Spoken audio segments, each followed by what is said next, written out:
अस्सलाम वालेकुम। कैसे हैं आप सब लोग? उम्मीद है कि आप सब ठीक होंगे और खैरियत से होंगे।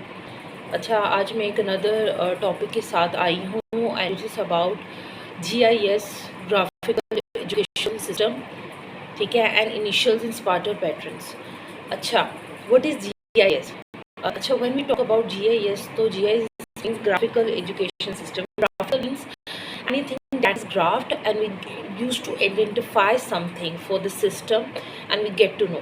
समझ आई कुछ बात? जैसे कोई भी मैप होता है, तो हम बनाते हैं ना मैप चार्ट पे, ठीक है, और दूसरा मैप क्या होता है जिसपे हम ऑटोमेटिकली गूगल मैप से करते हैं, वो GIS है, ठीक है, जिसमें हम गूगल थ्रू हर चीज़ को लोकेट कर लेते हैं, ठीक है।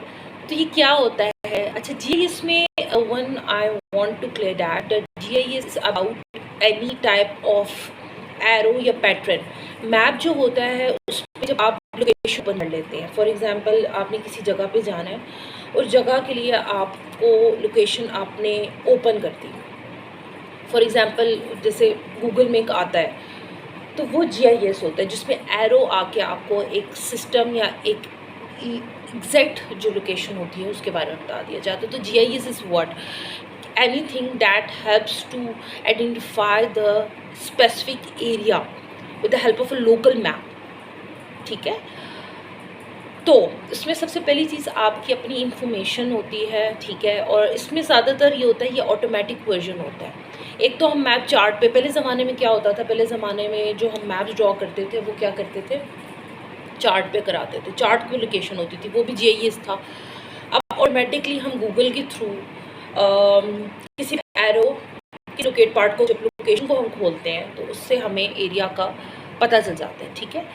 तो ये प्रॉपर एक इंफॉर्मेशन होती है एरो के थ्रू किसी एरिया के बारे में। GIS डेप्थ है, तो इस पे हम सारी इन्फॉर्मेशन हासिल कर लेते हैं इंटरनेट के थ्रू, ठीक है।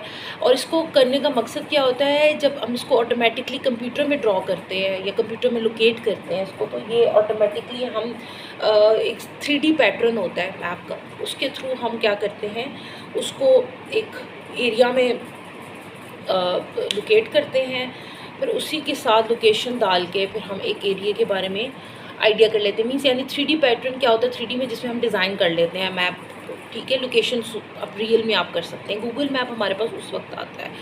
स्पार्टर पैटर्न्स क्या हैं? स्पार्टर पैटर्न्स ये हैं कि जिसमें 2 टाइप्स होते हैं, स्पार्टर नॉन स्पार्टर पैटर्न्स। स्पार्टर पैटर्न है जिसमें हमें लोकेशन के साथ उसकी बिल्डिंग का भी पता चलता है। नॉन स्पार्टर में हम नहीं बता सकते, ठीक है। तो ये 2 डिफरेंट चीज़ें होती हैं जिसमें हम लोकेशन के बारे में जान भी लेते हैं और दूसरी जगह पे हमें बस उस जगह की लोकेशन लोकेट पता चलता है, कंस्ट्रक्शन या बिल्डिंग समथिंग कुछ भी नहीं पता चलता। समझ आई बात आपको? तो होपफुली आपको ये बात ज़रा क्लियर हुई होगी कि स्पार्टल एंड स्पार्टर, और ये भी GIS में ही आ जाता है। जब हम मैप में देखते हैं तो हमें लोकेशन खुलती है, एक एरो आता है गूगल मैप पे जिस पे आप एक एरिया की बिल्डिंग कंस्ट्रक्ट करते, एरिया स्पेसिफिक सब कुछ जान लेते हैं। दूसरे में ये है कि दूसरे में आपको लोकेशन नहीं आ रही, आपको जस्ट एरो के थ्रू इंडिकेट कर दिया जाता है कि ये एरिया है और इस एरिया के थ्रू आप अपनी उसमें पहुंच जाते हैं। But spatial pattern is helpful because उसमें हम लोकेशन के बारे में पता कर लेते हैं कि यार ये एरिया हमें इधर जाना है, वो बिल्डिंग की एरो भी आपकी आ रही होती है। तो ये चीज़ इसमें सारी इन्फॉर्मेशन होती है। यूज़फुल उस सेंस में होता है कि जब हमने कोई लोकेशन एग्जैक्ट करनी होती है, गूगल मैप, ठीक है, ये 3D GIS पैटर्न होता है जिसमें हम एक मैप को ड्रॉ करते हैं 3D के थ्रू और उसमें हम एरोस करते हैं। 3D मैप क्या होता है? 3D मैप जिसमें हम ऑटोमेटिकली कोई भी लोकेशन जो है वो लोकेट कर लेते हैं और हमें उस एरिया के बारे में स्पेसिफिकली जो है वो इंफॉर्मेशन या पता चल जाता है। तो होपफुली आपको ये बात क्लियर हुई होगी कि व्हाट इज़ GIS, ठीक है, एंड इसकी एब्रिविएशन क्या है? Geographical information system. System means with the help of internet we can locate anything, any area, any path। तो होपफुली आपकी बात क्लियर हुई होगी। प्लीज़ मेरी वीडियो के लेक्चर को कमेंट सब्सक्राइब करें, बताएं, और अगर कोई इन्फॉर्मेशन अगर आपको लगता है कि आपने मेरे साथ ऐड करना चाह रहे हैं तो I will love to hear इट। Thank you.